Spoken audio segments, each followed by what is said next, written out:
Hello, everyone, and welcome to Cranberry Isle School 8th grade graduation 2020 in true 2020 style. Thank you all for coming to our drive-in and virtual celebration tonight.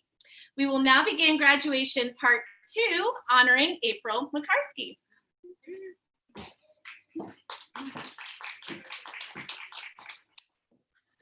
So this is not the 8th grade year that we'd envisioned for these amazing students, but we feel really special that we're able to at least come together and honor the time and the hard work that they've put in. And a little bit about Jessica Sanborn, who couldn't be with us today because of our social distancing. Jessica embodies all of the positives of an Islander. She's tough, she's loyal, and she's got island ingenuity. She's grown up in the smallest of small towns surrounded by the ocean, and she's a teenager among an aging population and a fading way of life. She is not your typical teenager, and she does not take responsibility lightly. I trust her more than I trust most adults, which can be quite dangerous for a teenager, but Jessica has never let me down. She's loyal both to her commitments and her island. She loves her unique possesses and its individualism. And I just want to tell you a little bit about Jessica's huge heart.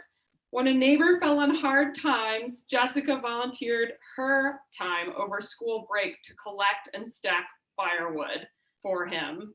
When I led a book group for her younger peers that culminated in a fundraiser to help those with craniofacial deformities, she came in with $200 of her own savings to donate, which I had to refuse because I couldn't take that much money from a student, but she understands the characters that surround her. Though her population on her island is heavily senior, she appreciates the ways in which this community has shaped her, and she really cares for the people here, despite our sometimes thorny edges. So like the uniqueness of the places that they come from, these girls stand on their own. And I just want to say a little bit about the fabulous April who we're here to celebrate today. I was subbing at the school when I first met April. I think she was in kindergarten, and I was just beginning to learn what teaching was all about. And I remember helping her to put on her shoes, and I asked her to read something in a book that she held in her hand, totally not realizing that this was a monumental request for someone in their earliest days of school. And she hid her head in this kind of shy way of hers and looked at the ground and began to just fluently read the words across the page. And I was so startled, I looked up at surprise, and she turned bright red before I could heap on the praise. Fast forward to today, again, as her substitute teacher in her 8th grade year, and I was begging her not to read. I was telling her, please do not read the entire book the night I hand it out. What are we going to talk about during the next 5 weeks of book group? So April, you devour books. You found a whole world in them. I love driving by and seeing your reading light shining brightly through your window on a cold January night. I love the moment at school when you, always quietly occupied, suddenly cried out across the room, and I ran over to see if you were all right, only to find you staring in wonder at a book cover on which 2 friends rode a horse with a silver mane leaping through a starry sky.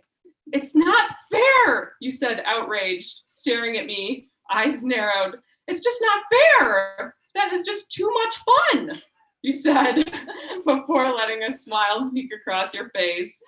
I delighted in getting to know your sense of humor as you ventured ever so carefully out of your shell into a sarcastic and sometimes even talkative teenager. Later, when you began to write, I just stood back and let you fill page after page after page. You took everything from your world of books and stories and created your own. My most important goal as your writing teacher was not to get in your way. Few people would know that although shy, you are fiercely determined. People said that you would grow out of your love of horses, that it was just a phase that all girls go through. Well, your mother and I shared a laugh over that.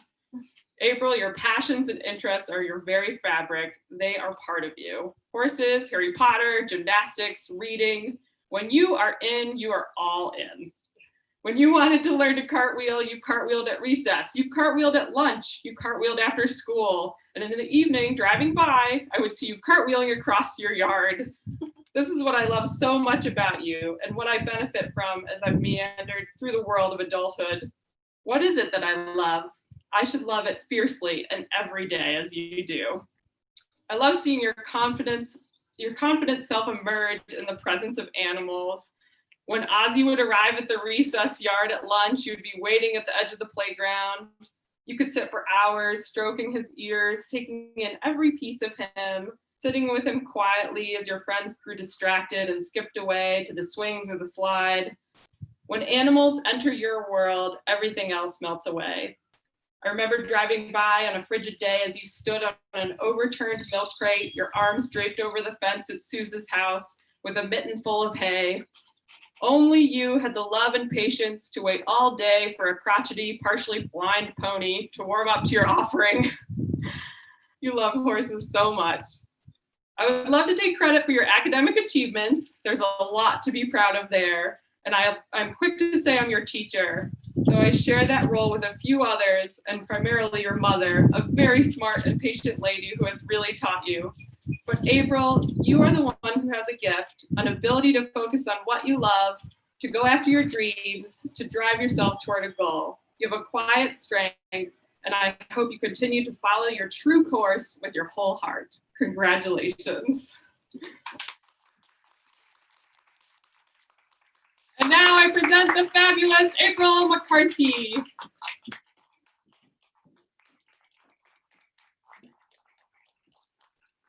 Hi, I'm April McCarthy, and today I'm here to thank all my teachers, as well as my parents, who have encouraged and supported me in my education, as well as to share a few of my favorite memories over these years. It all started when I was 5 years old, heading off to my first day of kindergarten. I spent my kindergarten year playing with friends, getting better at reading, and showing off my bright, colorful dresses. I remember I used to look up to the older kids so much, like most young kids. I was so excited to grow up and be in the older kid group. For the next 2 years, I tried out homeschooling with my brother. I learned a lot, and we went on a lot of field trips, such as the Dominican Republic for a missions trip, and to Williamsburg, as well as Chincoteague and Nassateague to see the wild ponies. My dad created personalized assignments for us. My mom helped us work through them. Then I decided to try going back to school for 4th grade. I made a lot of great memories with my friends and flourished in my writing. One of the memories I have from that year is when we had a spelling bee, and I won my age category with the word scissors. I was super proud of myself, even though I was probably the only student who actually enjoyed the spelling test. Miss Lauren really helped me improve my writing over the years, not only when I was in school, but also when I was homeschooled.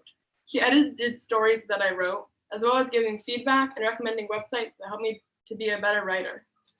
She once took time to read through 26 pages of a book that I was working on. I'm sorry to say that I never really finished that book, but her support meant a lot to me. Thank you, Miss Lauren. For the remaining 4 years, I flip-flopped between homeschooling and attending the island school. For 5th and most of 7th, I was at home, while for 6th and 8th, I learned at Longfellow and Ashley Bryan. One of my favorite memories from recent years is one winter day when I was in 6th grade. And it snowed a lot that week, and so during recess, someone started making a snowman. Little by little, more kids joined in making the snowman, and eventually everyone was helping. Naturally, since we had so much help, the snowman grew bigger and bigger. I remember standing at the picnic table and rolling the middle of the snowman up on a tub lid so we could place it on the base. All recess and lunch break we worked on the snowman, packing more and more snow on it to keep it in place. At the end of the day, the snowman stood secure, towering over us. And then, after all that work, we came back the next day to find the snowman melted. But overall, I think what I, and maybe others, learned from that experience is that we can do some pretty amazing things if we actually work together and put in the effort. Another teacher that really helped me was Miss Audrey.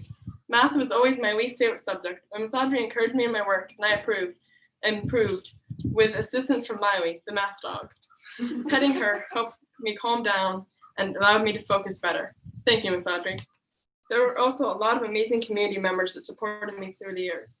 One year, Evelyn paid for the special boat so we homeschooled kids could participate in cross-country and track. Thank you, Evelyn. Miss Cindy combed through the library shelves to find just the right book for me. It was a difficult task because I read a lot and had specific interests. Thank you for trying hard, Miss Cindy. There were so many awesome teachers and Islanders that helped me during my education. One more that I would like to mention is Madam Lynn Scott, my French teacher. Though many teachers came and went, she was there for my entire 9 years of school. French was consistently one of my favorite classes and one I really enjoyed, even when school was tough. She challenged me in my learning without pushing me to a point of struggling. Merci, madame. Tu vas m'aimer mon cœur. It will be a drastic change for me from our tiny, quiet island school to the busy, loud Mount Desert Island High School. But I'm looking forward to this new challenge. I'll be commuting to school next year, so you'll see me around. And by the way, being older isn't as cool as I thought it was, and sometimes I wish I could go back to kindergarten. Thank you for coming out today to support me. It means a lot to me. A bientôt. See you soon.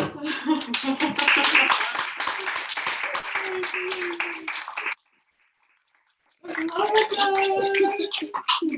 right, 2020 diploma. I now present April McCarskey, Cranberry Isle School graduate.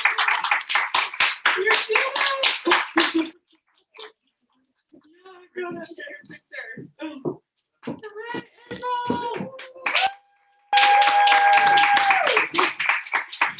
In just a few moments, we'll start the car parade. We'll let a few pictures get taken first. So when I give the cue, we'll all honk our horns and get started and let the island know that a parade is going to be coming through. So you'll be following April in her golf cart over there. Yeah. All right. And thank you, everyone who's been watching online. We'll see you later. All right.